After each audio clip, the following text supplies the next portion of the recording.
Welcome to Not Milk Never Milk. Subscribe if you're lactose intolerant. You have the app installed and permissions enabled. Now open Whatsauto and tap Add Auto Reply. Choose whether replies target all contacts, groups, or specific people, because that determines filters and templates you'll create.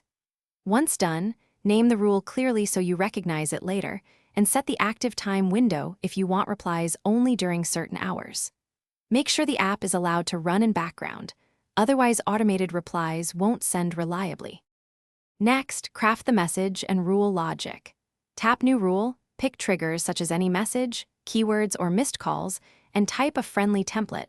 Use placeholders like name to personalize replies automatically. Then set a send delay and repeat frequency so contacts don't receive multiple replies in quick succession. Also add exclusions for specific numbers or groups to prevent unwanted responses.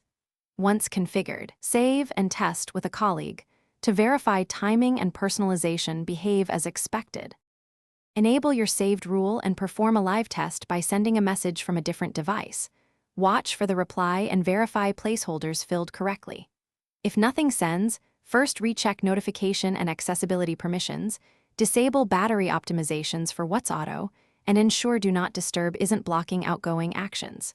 If problems persist, open the app's log or debugging option to view attempted sends and tweak delay or filters.